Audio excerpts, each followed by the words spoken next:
let me put this map up. Guys, what we're waiting for, I have some good news. So we're waiting for is we're going to have a discussion with Leslie, who's going to be checking in with us here shortly with some of the activism and the humanitarian work she's been doing. We got into action mode, guys. We saw this last night. I'll show this again. Any of you guys are in any fire danger, get the app Watch Duty now. Download it on the App Store for free or wherever you get your Google Play, whatever it is. Get Watch Duty. This is what got us through last night. Leslie and I, as you guys know, we're we try to do a power couple stuff. She's a RN, and I'm doing the show. She comes on, she does talking back with you guys when she can, and loves engagement with you guys. And we love to get personal. We love to get honest. And when this happened, she and I both, in our own way, we get into action mode, right? I get into let's start investigating. Let's see what's going on. Let's check in with everyone. Let's share what we can to help people. Leslie gets into where can I physically go to help? And last night she went over to Pasadena, right into the fire. So as the fires are going, people are getting in their cars and leaving. Leslie's driving in the opposite direction, right into the fire to go help people that are displaced, help them with their animals, their pets. There were all these pets that got displaced. It's the saddest thing you guys have ever seen. I know it takes an incredible amount of courage to do what she was doing last night. So she's at it again today. She went to a couple different places to help as we've been doing the show live. So I've been hearing from her, and I think there might be a way we can check in with her here in a moment and see where she's at. We got Leslie. Leslie is here with us right now. Hey, Leslie, can you tell us where you are and what's going on as far as the environment where I guess you're helping people right now? Tell us where you're at. Well, first of all, can you hear me? Yes, we got you. Okay, great. I put on my mic. I'm not sure if this is actually working or if it's working. iPhone microphone, but it's kind of loud here. It's funny. I went to 3 different places. The first place I went to was the Pan Pacific Park by the Grove in LA, like I told you. They opened that, I think, yesterday, and it's amazing to hear that they are at cap with donations because the whole community got together and they have everything that they need for now. So it's not exactly a bad thing that they turned me down at Pan Pacific Park. They are flooded with donations, whether it's food or drinks or blankets and portable beds and all that stuff. They're at capacity, so that's okay. I got turned down in Los Angeles, so then I drove to the new shelter that they put in Arcadia. I also got turned down there, which is, again, not a bad thing. It means that the community got together and everyone's putting all their effort together and donating all kinds of stuff. So they turned me down again. So then I drove to Pasadena. I'm currently in, I put the directions to come here, but I'm at the Convention Center in Pasadena. I've been here before for America's Got Talent. It's a very popular place you see all over the place, but here you can see behind me all these food trucks, a lot of police activity. Here in the conference center or the convention center, I don't know, is where they actually got to walk in there. There's a big sign that says no media coverage. Once I pass the door, so I can't really show you guys what it looks like in there, but there are probably, if not dozens, hundreds of they're not beds. They're the little cots that military uses, or if you go camping, is what you use to sleep on. A lot of cots. There are all kinds of people. I saw a lot of families, a lot of children, a lot of elderly people being stationed there. Probably people that have either been mandatorily evacuated from their homes, or they might have lost their homes, which is a very sad thing, obviously. So seeing all those families, seeing all those children, seeing all those elderly people, it's really devastating. It's very heartbreaking, but I'm so happy to be here. I actually just got here. I was driving around for a while, but I just got here. I found a parking spot. I haven't brought out my donations. I have 8 boxes of snacks, of popcorns and potato chips and jerkies and mango and fruits and stuff like that. And that was given to me by Glenn. He is the owner of a food bank in Los Angeles. Matt, you know this, the World Harvest Food Bank in Los Angeles. So he gave me these boxes. So I'm here with them. I'm just gonna find a place to put it in. I'm gonna, you know what? Maybe I can walk around. Is there 5 more minutes for this? Yes, of course. Can While walk you're around just yeah, to show you guys the amazing community effort here. Um, there are people like myself. Everything full of ashes. Oh my goodness. There's a lot of people here from the community and from far away places. I've met people from Orange County, from Long Beach, from San Pedro, all over the place. And there are people that are bringing in their own cooked meals. They have hot meals. I think I showed you guys already. And let me know if you can't hear me. It's kind of loud. Can you hear me? yeah, we got you. It's working. There are food trucks here that are offering meals free of charge to either people that are misplaced or people that are volunteering as well. You can see the food truck in the back. There's another food truck that you may see behind me, the blue one. There's tents all over the place handing meals out to people, water, juices, Powerade, Gatorade, Pedialytes that I saw. A lot of sandwiches are made. Of course, there's police officers here to keep us safe, to serve and protect, right? This table Yeah. here. No, but sure, yeah. I met some of these people yesterday at the Humane Society in Pasadena, which I will go to maybe a little later to help out with the animals there. Oh, that's a whole nother story. I don't know if you want. Yeah, me I want to ask you talk about the animals in a second, but could you clarify? I just want to be clear for our viewers. The smoke. What is it? What is the smoke still in the air? Is this what's going on with the? Is that Yes. because I know you were in the N95 last night? Because I felt like we went outside, we can't breathe at all. Is that what are you still feeling that, or did it kind of Yes. go away a little? Actually, that's a great point you're making. I brought my N95. I'm not wearing it. I probably should be. You can't see it on camera, but if you look out into the atmosphere, there are tiny white flakes just going everywhere. It's like raining ashes. It's pretty bad. So I should So probably put on my respirator. the ashes that are in the air that are coming down on people, that's actually something a mask can protect from, as opposed to the crap they told us for years that we could stop a virus with the mask. This is what it's for. It's actually for ash coming down. You actually can protect yourself. That's These wow, are an actual good use for these these are damn things. these are Wow. okay for large particles. Yeah. I'm sure I am breathing in microparticles as well. That's not good for No. my lungs. It's not good for me. It's actually giving me a headache already. I'll put it on my respirator after we get off this call. Okay. Anyway, there are a lot of news stations here. I've seen probably ABC and KTLA, and I don't know. There's like 6 vans behind me. Oh, there's Channel 34, as you know, Matt, Univision. They're trying to find a lot of people to interview. But the press is not allowed inside the actual area where people are being held because they have a no press rule, so they have to be outside. Is that right? Yes. If you see behind me, there's 3 large signs that say no media inside the shelter. So behind me is the shelter. That's where I entered, and I spoke to a few people. This is where you find the cots and a lot of the misplaced families, a lot of pets. Look at this cutie over here. I'm not sure if they're housing animals here.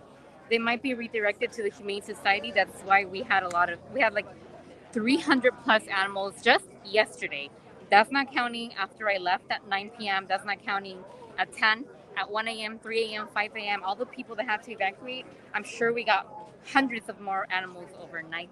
And today, the fires are just getting worse. I assume that the Humane Society is almost, or if not at capacity, of all the animals that need homes for at least 7 days. Well, someone figured it out. I just don't know what's going to happen, Matt, after 7 days. What is supposed to be figured out after 7 days? Like, this is I don't know. A catastrophe. This is devastating. It is heartbreaking. And again, so many families I saw inside that I can't show you, but you can see. You can see a lot of activity behind me, and so many people are here. It's really, it's a beautiful thing to see the community come together for this. It's just very heartbreaking that we have to be in this place right now. It is extremely heartbreaking, and you know the fact that they're giving it a week. I mean, we were talking about all day today, Leslie, about how similar this is to Lahaina, how similar it is to North Carolina. That's what they're probably going to figure out in 7 days is is what website people can go to submit an application to get $700 or $750 sent Oh, to their house. That's going to be the extent of it.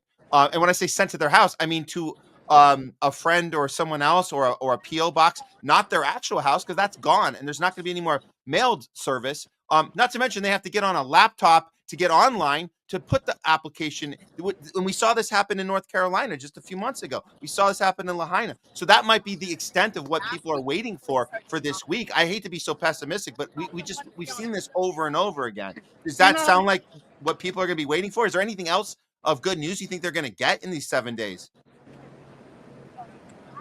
Yes, I'm sorry, I got distracted a little No, bit. no worries. I'm not really sure what people are gonna do with $700. Yeah. Well, maybe it'll go up to 800. Maybe they'll You know what? say, hey, $100 more. yeah, maybe it'll be 800 this time, because it's a little more expensive to live, a little more costly to live in LA. So we'll up it by another 50 or $100. Yeah. Let's get to before I let you go, I just want to ask you, I know you're giving us a tour outside here, and I see all the action. We appreciate you out there and doing this, not to mention your instinct and impulse to go into the fire, which you did last night. And I know you shared with us, we weren't live on the show yet, but I want you to kind of summarize your experience with the animals, because I think that might have been the most hard-hitting part, the part that people don't really think about. When people have lost everything, they also have animals that either are lost, they're hurt, they're dead, or if they're even alive, they have nowhere to go with the pets. They end up going to where you were last night, and where I guess you're going to probably see more of today. Can you tell us what that experience was like last night, or what's happening with these people, what you've been intimately right next to, watching Yes. them go through this? Yes, absolutely. So where I went yesterday was.